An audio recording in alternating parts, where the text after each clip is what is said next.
Hey guys, Mike here from Simplify Abroad. It's your first time at the channel. Every Friday I shoot an e-commerce video on whether it's a request, whether it's something that I have actually made money with, something to try to actually help people, right? A couple weeks ago I did invalid clicks on Google, how it's wasting money and how I use a couple of services to try to not waste that money, especially for a couple of my stores that have thousands of clicks a day. Last week, I think I just released my first high ticket drop shipping item. I actually just mentioned the first products I sold, but the best selling product I actually had, the one that actually made me money, so I could work online for the first time. For this week's video, I want to touch more on real tips and tricks if you want to do high ticket drop shipping. I see so much crap out there. There's really only, I'm not gonna say I looked online a ton, I'm not gonna say that. I just know how much crap there is out there. There's one or two gurus, I would say, that I actually share what they know. I think Anton is one of them. As I've always mentioned, Anton's done a super solid by me, so I'm happy to always name drop him. With that being said, this is high ticket drop shipping. So as you guys can see on my store, almost $100,000 in sales in the first 16 days, the last 16 days, I'm sorry, but first 2/3 of the month in March. I wouldn't say March is my busy season. I wouldn't say it's a slow season. It's kind of just like an average month. But I wanted to try to give some practical advice for maybe people who are already doing drop shipping, thinking about getting into doing drop shipping, because there's just a lot of stuff I think people kind of sugarcoat right now to get you to buy their course. I'm not selling a course or anything. I do recommend an e-commerce SEO course, in my description. I recommend some software from AppSumo because I get lifetime deals. And so to kind of jump right into it, the very first tip I have is that people say that it's so easy to make money online. It's not going to take any time out of your day. You can do 1 hour a day. That's bullshit. It's actually super hard work. And what I mean by that is once you set up your store, if you want to have a high ticket dropshipping store, once you set up your store and you have your products and your ads are set up correctly, that whole thing right there takes a shit ton of hours. All right. If you're thinking that you can do 1 hour a day for 2 weeks and you're going to be set up and running with your very first store, you're either lying to yourself, you're going to have a terrible looking store, or you're just not going to make any money. Just straight up, you're not going to. And so something more realistic, I would have to say, is even if you do all that, it is still going to take time out of your day to make money. So what I mean by that is, let's answer that. If you guys can set up as your first time, you've never done anything e-commerce before. I mean, how many people are like they hate their job, but they want a new job, they want to do e-commerce, they want to work from home, they want to work remote, all this types of stuff. They've never built a website before, any of these things. If you can do it in less than 20 hours from choosing your niche to building a decent looking website that can actually make sales on Shopify, I would be shocked. All right. I truly would be. I'm not trying to discourage anyone. I obviously believe in high ticket dropshipping. I think you can make money with it. Even the AliExpress crap, I don't want to talk about this video. I'll do a whole separate video on that stuff. But I think it works. You just have to be realistic, right? Give yourself, I'd say 40 hours, maybe even more, to choose your niche, do some research on it. You then have to get suppliers. Then you have to build a decent looking website. And then you got to get Google AdWords correct. Again, 40 hours might be underselling it. It might even be 60 to 80 hours. It might even be 100 hours. The first time I went through it, I was a complete just noob. And it took, God, I can't tell you how long because I kept doing things all sorts of wrong. Like I said, I talked about in my last video. But the first tip is take a realistic approach with this. You have to almost treat this Not like a 1 hour a day type of thing or a 3 hour week and it's going to finally do itself. I mean, if you're done with work at 5, spend some time, but you got to spend a couple hours on it every night for at least a month, maybe 6 weeks.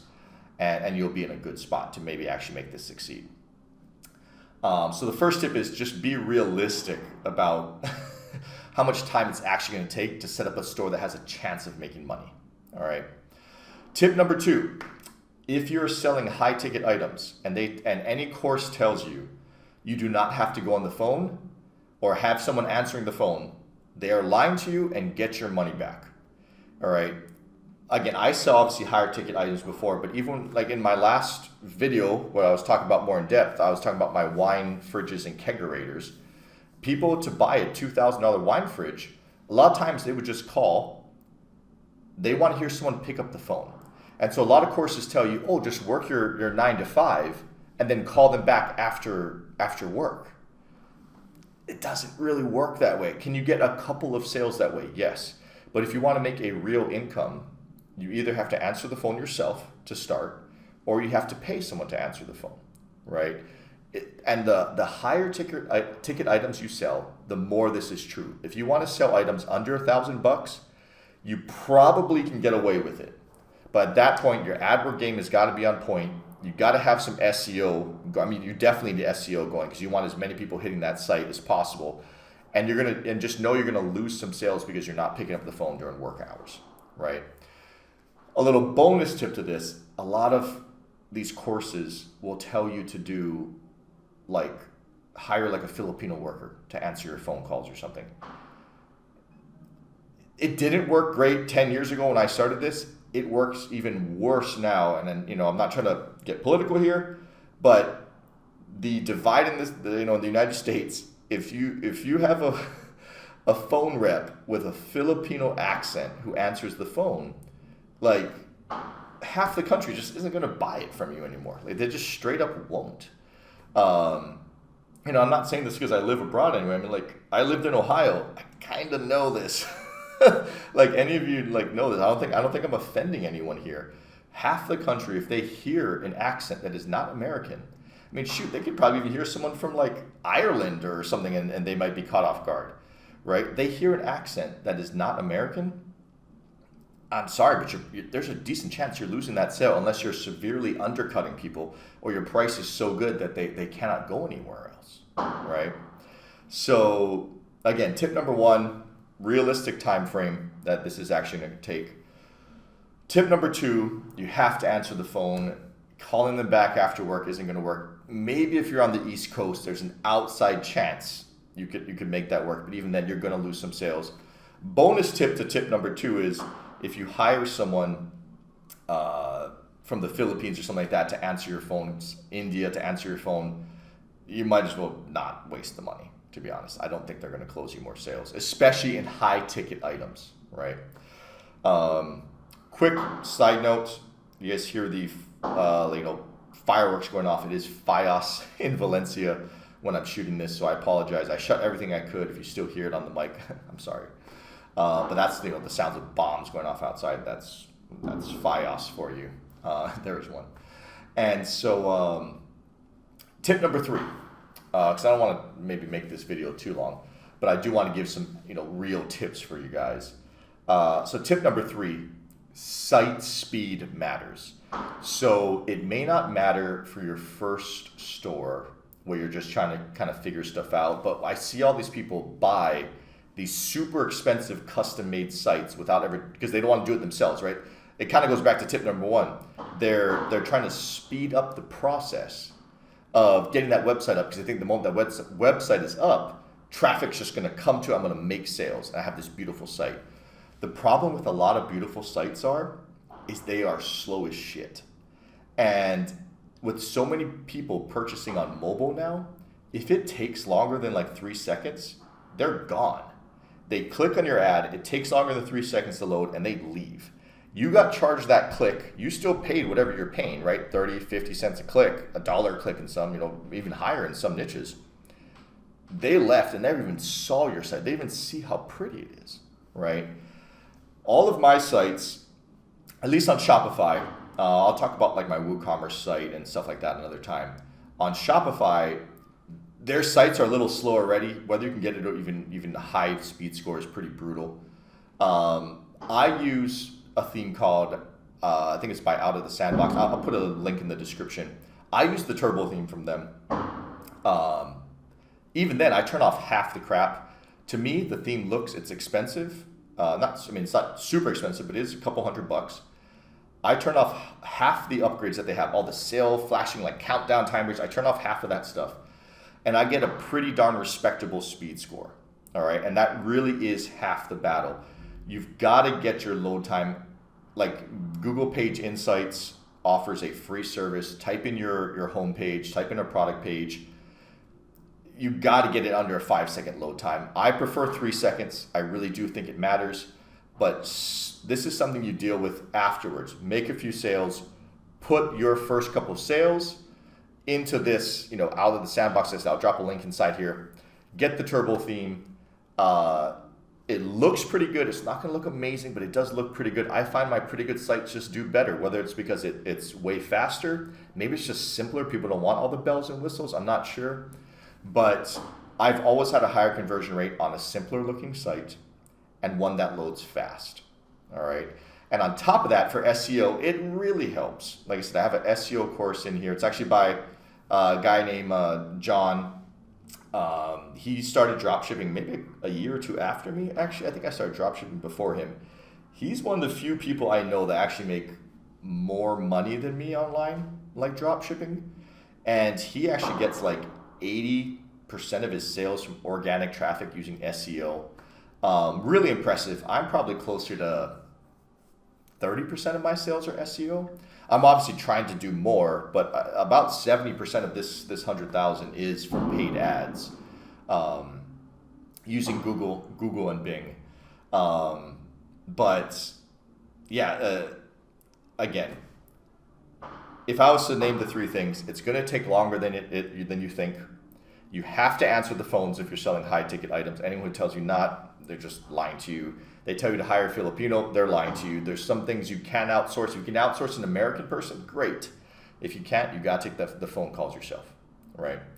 The number 3, site speed matters, right? These big $1,000, $5,000 custom websites that you buy, you're literally just throwing money away if it's too slow, right? You just truly are. Take that $1,000, buy a $200 theme instead, like outside the sandbox. Take off half the crap, just turn it off. It doesn't take a wizard to do it, and upload that instead. The faster your site, the more money you're going to make, and yeah, and from there, the last tip I have for you is if you're not making a sale, God, I don't want to say 90 days, but if you've been live for 60 to 90 days and you've made one sale maybe, and you're not getting any ad traffic or stuff, at some point you have to cut your losses and move on. I think that's one thing I see a ton of is people stay with something for 6 months hoping that's going to turn. Then they're just so defeated and then they quit e-commerce forever, right? I obviously truly believe in e-commerce. I have 4 kids, myself, my wife. All we do is e-commerce. Like that's how our main income source. We moved, we're traveling every month. We travel somewhere new. We do have a home base in Spain for this year, but all of that is made possible by e-commerce, by high ticket dropshipping, Amazon FBA, things that I actually have done before. But people get so defeated because they stick with something for so long. That was a loud one. I don't know if that picked up. That was a big one. And so, where was I? Sorry, the second video in a row that. I'm not cutting that out either, but that caught me off guard. That was a lot of firework. But yeah, so not cutting that out. You guys just get the raw footage here. But yeah, so sticking with something for too long, I'd give it from the day your website is up, 60 days, 90 days max. If you haven't made a sale within that time, you either have to try something different, and maybe that means adding Bing ads. Maybe that means significantly upping your budget on the clicks. Maybe that means having someone take a look at your website to see if they can speed up your website. I don't know. But after 60 to 90 days, you've probably chosen a crap niche and you have to try something else. Otherwise, you're just going to be defeated. The nice thing is if you buy a theme, you can use that theme again, right? Just you have the same exact theme, you're more familiar with it. You'll upload those products so much faster this time, everything like that. But yeah, those are the 4 tips I kind of wanted to share. I was going to make a short video and it turned out to 15 minutes.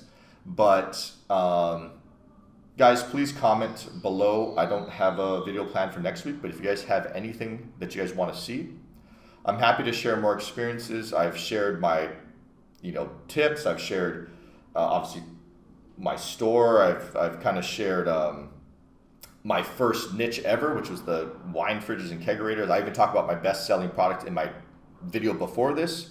So hopefully this is actually helping. Again, like, subscribe, comment. Every Friday we get one of these. I do apologize if you're not ever looking to move abroad. Monday and Wednesday videos are about moving abroad, so I apologize. But yeah, hopefully this helps, and I'll see you guys next week. Thanks.